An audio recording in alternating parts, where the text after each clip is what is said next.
Are we gonna do the 3, 2, 1 clap? Yeah, that's the one. That is the plan. That's the usual idea. All right, yeah, I got it. Jacksepticeye, take one. 3, 2, 1. All right. That sounded perfect, guys. I'm proud of you. Okay, great. Because it did not sound perfect on my end. I can tell you that. Neither on mine. It's okay. We'll fix it in post. All right. Okay. I just wanted to let you guys know that I was proud of you. I appreciate it, Kota. It means a lot.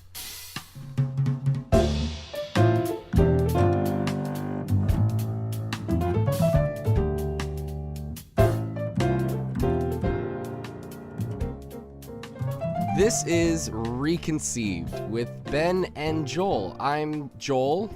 And I'm Ben.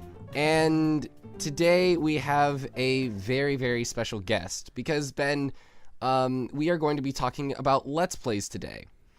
And I know a little bit about Let's Plays. I used to be like really, really into them, but I'm a bit out of touch. And so I felt like, hey, why don't we actually talk to someone who knows a lot about it because he's in this world.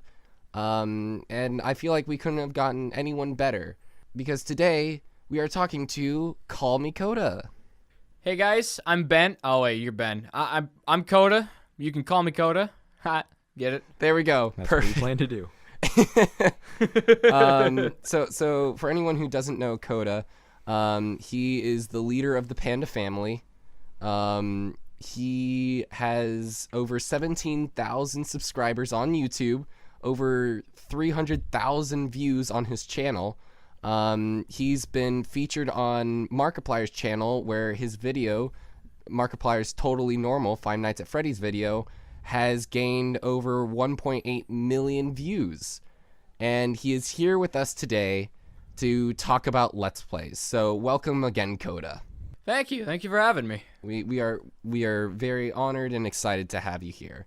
And now that we have sort of like introduced you your internet self, hopefully maybe you can give a quick, brief background of who you are and how you got into this world. I mean, the Let's Play world, not just like world in general. I don't think we need that much backstory.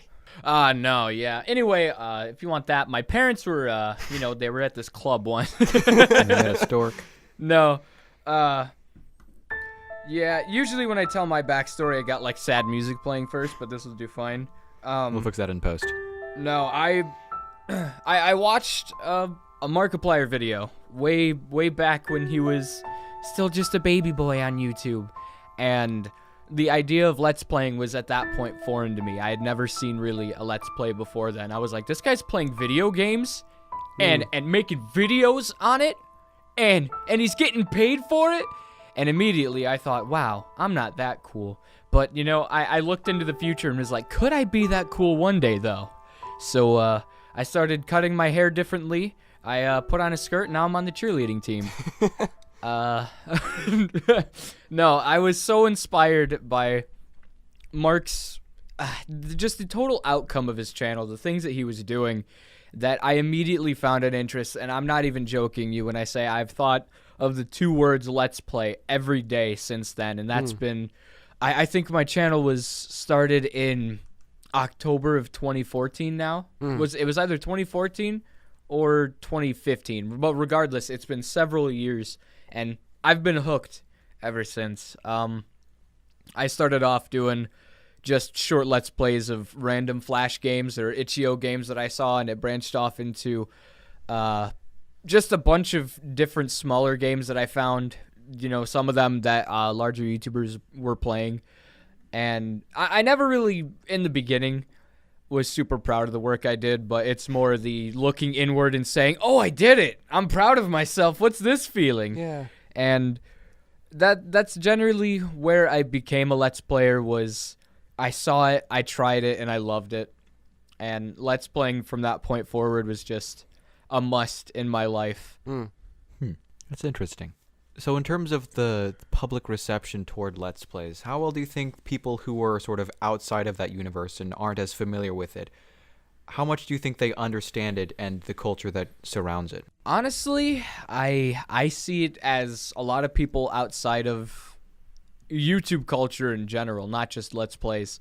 They will not take it seriously until they see the money behind it. There have been so many interviews, like on the news, Fox News, all these different places. I've always been impartial, so I'm not going to be trashing on any news names, anything like that. But it's like the anchors specifically would be like, they play video games and they get all these millions of views for it, and then they hear about the 6 figures a year sometimes, and all of a sudden they take it more seriously. So I suppose it's really a double-edged sword. Specifically nowadays, in the last couple of years, YouTube has, as a rule, blown up, but Let's Play specifically sort of still have, those judgmental eyes looking down on you saying, oh, you play video games for a living, but it's no different than esports, in my opinion. It's still a sport. What we're doing is a form of entertainment. It's no different than The Late Show or, Saturday Night Live. It's just a different form of comedy, a different form of entertainment that can be brought to a much wider audience because it's not such a simple niche. There's so many different types of games and so many people that enjoy video games. Some people who don't even play video games love Let's Plays. So it's really a unification of a much wider range of individuals that are sort of brought together with Let's Plays in general. But overall, the way the public outside of the Let's Play community perceive it, I still think they're not seeing it in the full picture. They're just seeing it as people playing video games and getting paid for it. Even since, it hasn't changed all that much since the original interviews with Felix, PewDiePie, when he started making big bank from it. That's what they always paid mind to, was how much he made from it. So it's taken serious as a job, but the personification behind it, I guess they take less seriously. That's the way I see it anyway. I could be, way off, but that's just from my perspective what I've seen. Now, do you feel like the focus of the money aspect, the job aspect of Let's Play, do you feel like when people only focus on that, they get a good picture of the type of community that Let's Plays are, or do you think that's a very dangerous aspect to only look at? That is one of my favorite questions I've ever been asked, because I have a lot to say that I can condense into a sort of a smaller response on this one. There are 3 kinds of people, I think. There are, in Let's Play specifically, I'm not trying to, put the world in 3 categories. For Let's Players, there are the people who want to do Let's Plays because they like Let's Plays.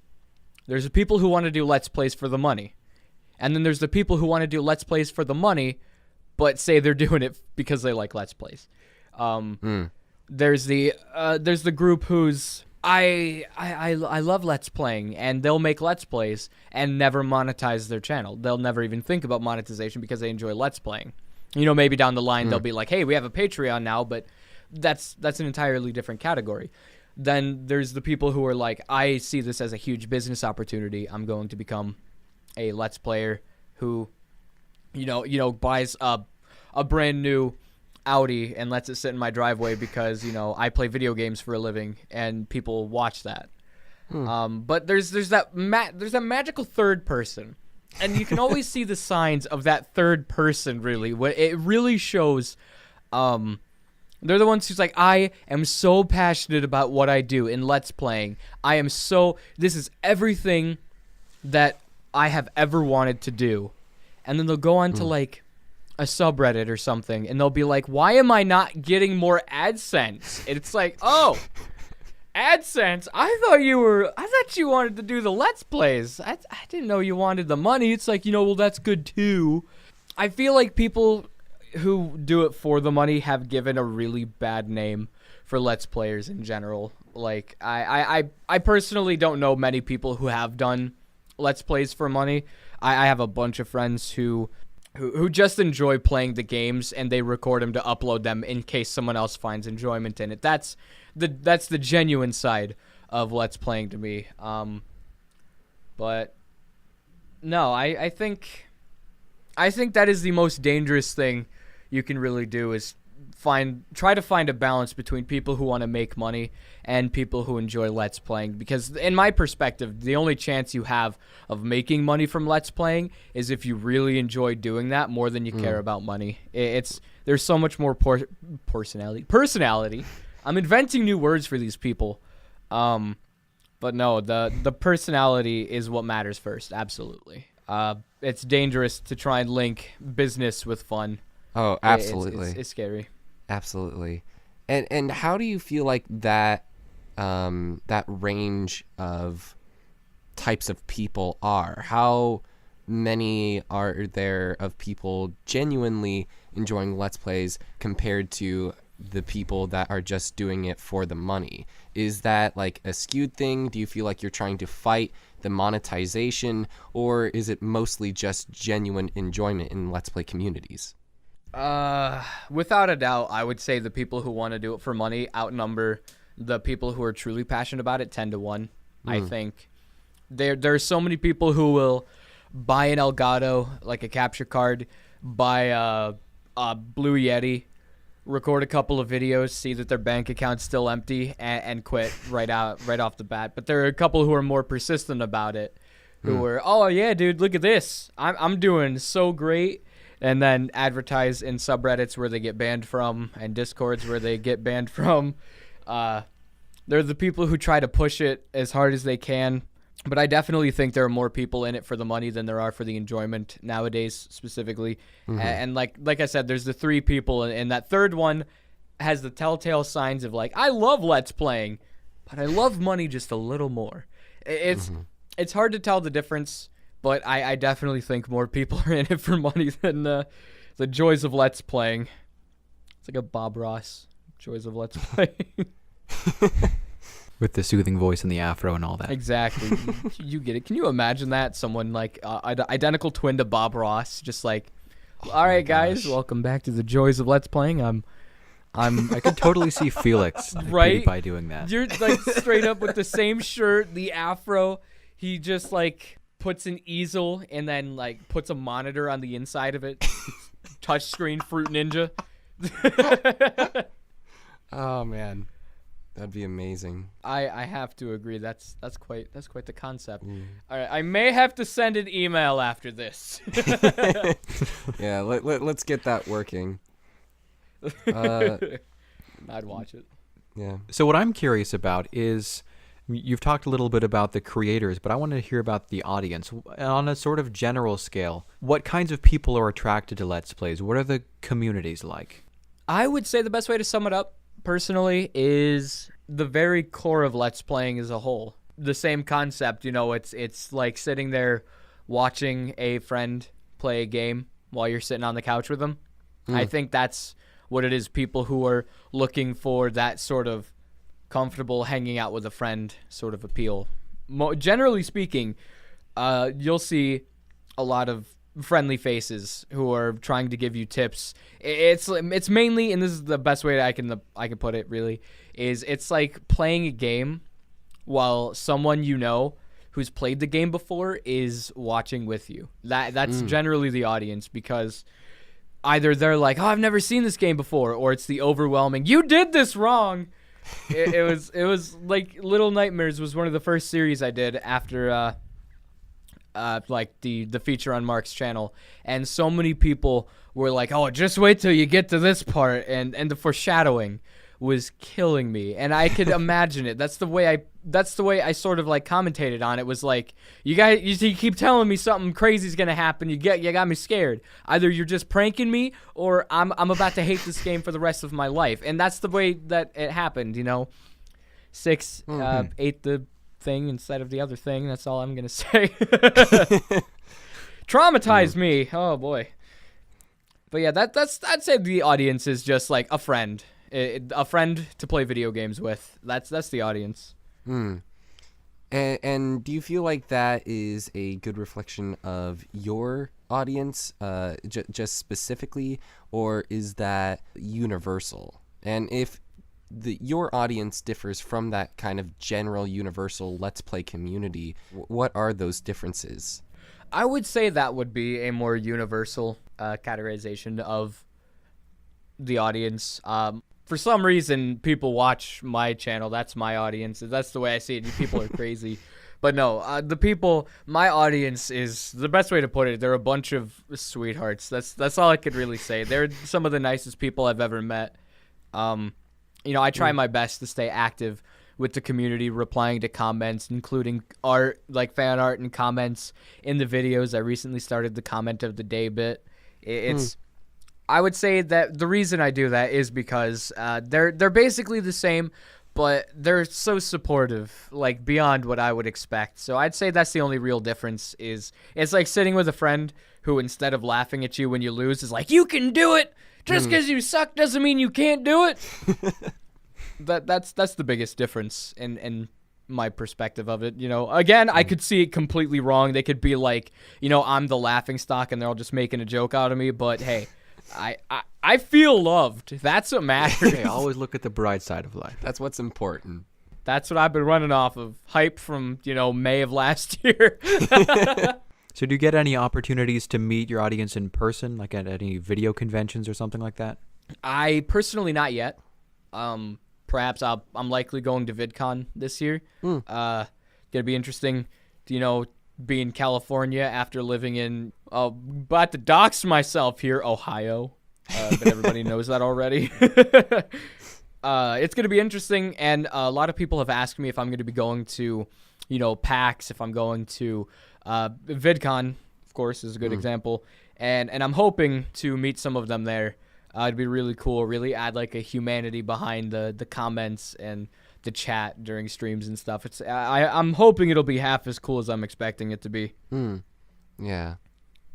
I got you. Put a face to the name, that kind of thing. Exactly. More like put a face to the constant moral support.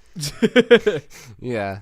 Right. Like, it's interesting to hear you describe your fan base, because I feel like a lot of people would just assume that fans of Let's Plays are, not that supportive and not that engaged. How do you feel like the representation of Let's Play audiences actually reflect the communities that are there? Other than the Game Grumps comment section, pretty much most Let's Play comment sections are pretty nice. Oh. Yeah, a lot of people will say, don't look at the comments. There's so many haters. There's so much hate in the comments for Let's Players. And honestly, I haven't seen it yet. I mean, of course, I've made a couple of enemies, I'll admit. But no, for some reason, people have this perspective of, there's so many vicious animals in the comments. You better watch out. When I have not yet experienced that. I have not seen that in so long. It seems like more than ever now, audiences are just loving and supportive towards the creators. I don't know, you guys, Corey Kenshin, I'm a huge fan of his, and he disappears for a month. Nobody throwing bringing out the pitchforks and the torches, saying like, he left us, we must get him out of our city. No, it's all like, oh, you're back. All right, I missed you. It's stuff like that. It's so much better than people, give it a rap for. I don't see half the hate that people say is there, I guess. Well, that's encouraging to hear. Oh, absolutely. I was afraid, everybody says like, oh, it's a double-edged sword getting popular on the internet. And the entire time people are loving me and supporting me. And I'm just like, oh, which one's are you going to betray me?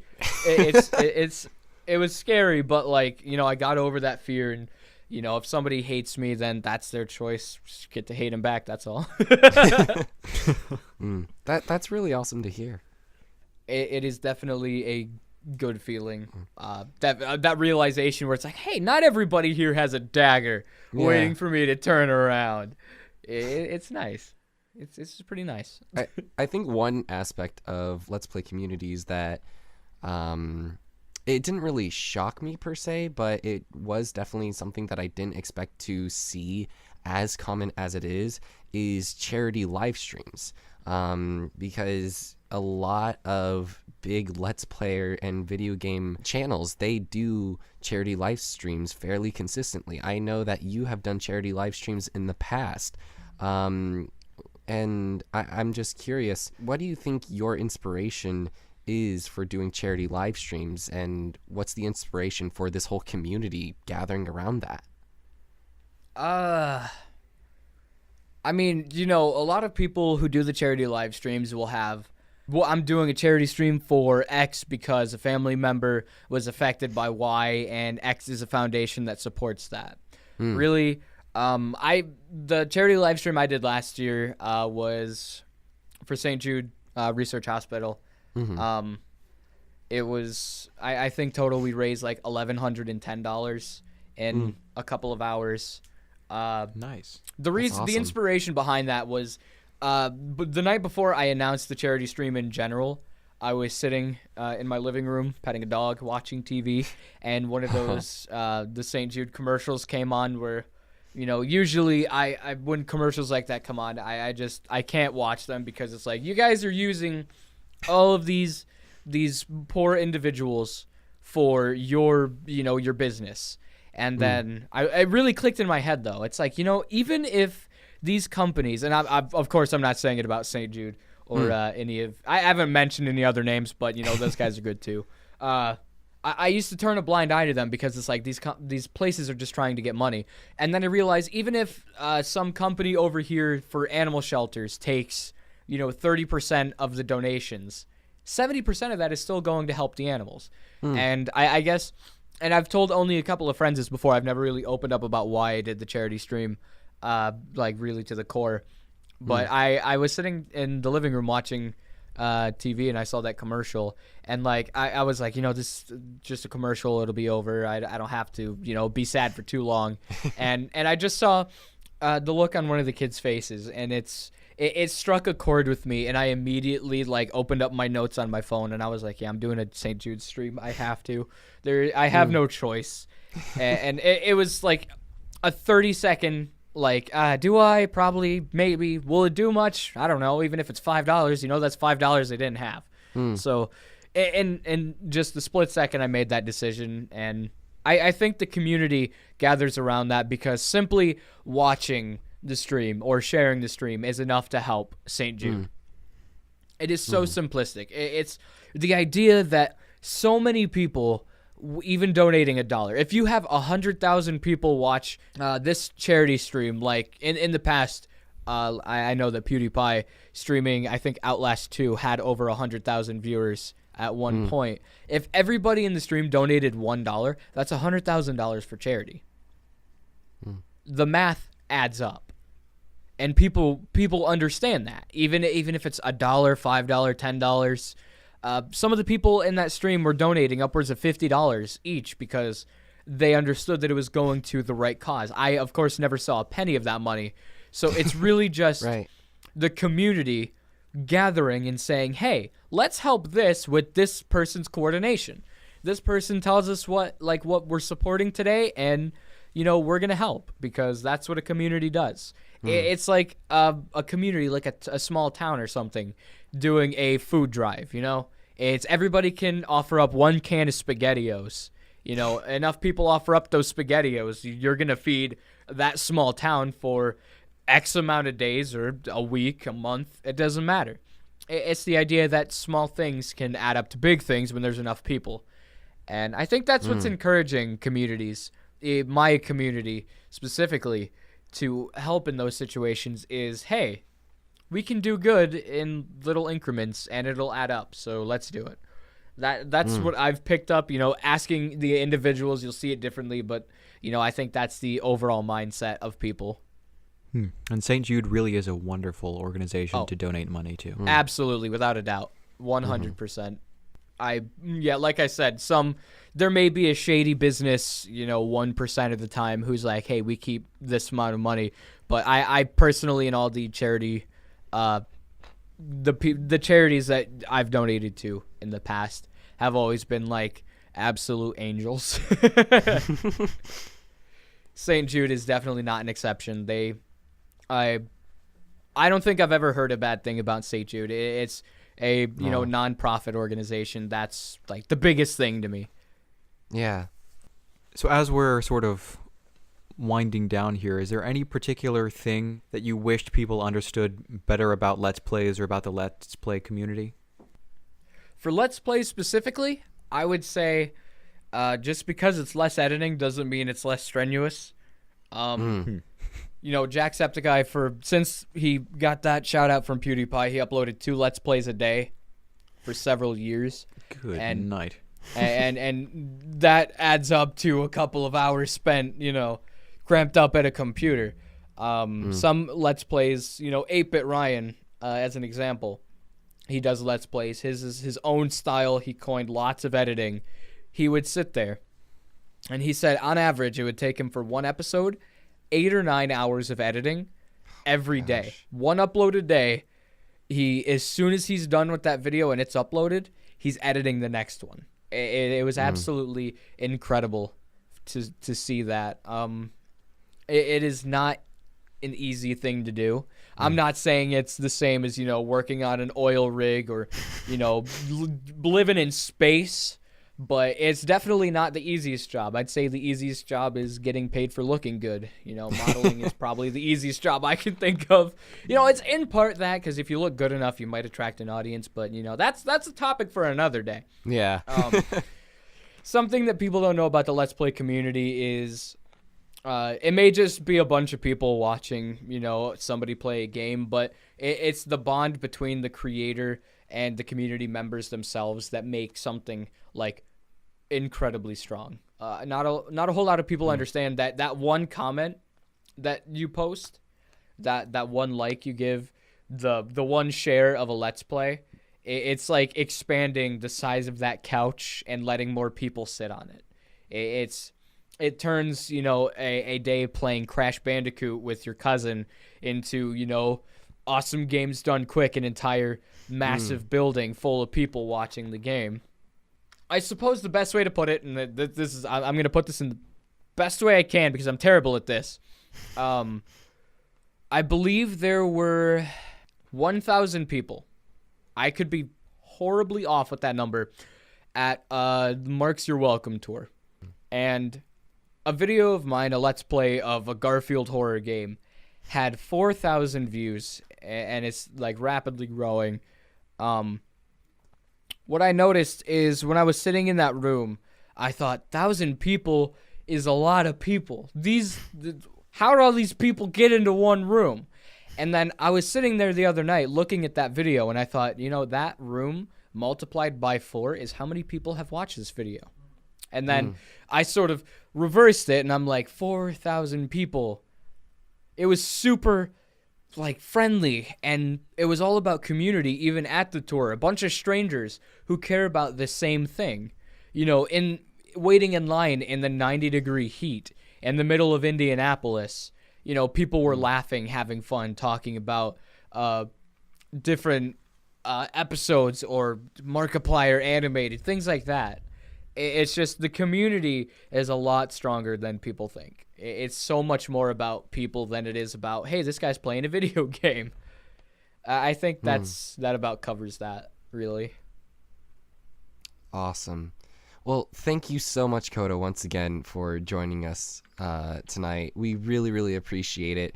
Why don't you tell everyone where they can find you? You can find me in my room, usually, but also online. You can find me at youtube.com/CallMeKota, or, Twitter at just CallMeKota. And that's about it. I don't use Instagram or any of the other things that cool people are using these days. I'm not that cool. That's all right. I have them, and I'm still not cool, so you're good. You're cool.